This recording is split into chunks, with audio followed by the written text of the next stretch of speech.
Est-ce que le drag est encore politique? Ah bah, Évidemment.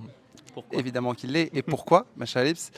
En vrai, il est hyper politique parce qu'on délivre des messages, en fait, tout simplement à l'intérieur, à travers notre art, qu'on est forcément des personnes qui représentent une communauté qui est encore malheureusement mise de côté, marginalisée et persécutée, hein. Alors le drag a toujours été et sera toujours politique.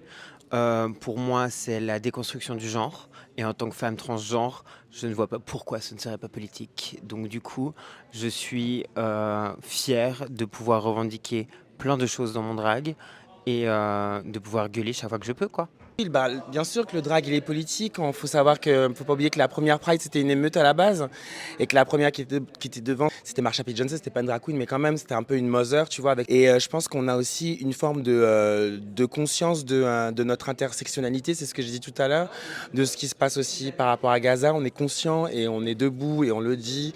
Free Palestine as fuck et on le dira toujours et on va pas se retenir de le dire. Et je pense que c'est aussi ce qu'on essaye d'avoir comme message, c'est que bien sûr on est là pour vous donner de la joie, pour vous donner de l'entertainment, mais on est là aussi parce qu'on est consciente et je pense que tu as un peu les grandes gueules les grandes gueules politiques du crew, I think they are here. Mais ouais, on est là pour ça et bien sûr que le drag est politique, il le restera toujours, quoi qu'on dise. On essaie de le rappeler tout le temps, le drag c'est festif, c'est des paillettes et c'est fait pour divertir. Mais en même temps, faut pas oublier d'où ça vient, faut pas oublier notre histoire. Et faut surtout se rappeler qu'en ce moment, c'est un peu la merde dans le monde. Beaucoup pour les personnes trans, hein, il faut le dire. Et le drag participe à se rappeler tout ça, à faire attention que la politique évolue, des fois dans le mauvais sens. Et je pense qu'on est un peu dans ce sens-là en ce moment. Ça l'a toujours évidemment été, mais là encore plus particulièrement avec le climat actuel. Je veux dire, c'est très compliqué pour plein de personnes. Je pense que du coup, c'est d'autant plus important qu'on se raccorde au côté justement politique et militant du drag au-delà des paillettes, particulièrement maintenant. Je pense qu'il y a plein de gens qui vont en avoir grandement besoin.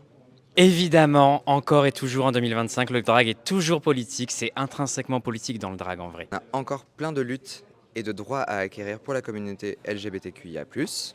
Et ça veut dire que nous, en tant que fédératrice, on doit justement être devant, sur le front, pour justement mener ces combats. Pour moi, c'est la seule ou une des seules formes d'art qui est intrinsèquement liée à notre identité de personne queer. On ne peut pas dissocier le fait d'être queer du drag, pour moi en tout cas. Donc quand on se présente en tant que drag queen, on se présente forcément en tant que personne queer derrière. Donc il y a forcément des messages à passer, on a forcément des combats à faire valoir. Donc pour moi, on ne peut pas dissocier le drag de nos combats. Mais le drag est toujours politique, et de toute façon il est né politique, surtout pour ça, mais encore plus grâce à Drag Race, quoi. C'est vrai. Ça a mis la lumière un peu sur nos luttes et je trouve que c'est un des arguments principaux de l'émission pour la regarder, autre que notre beauté évidemment.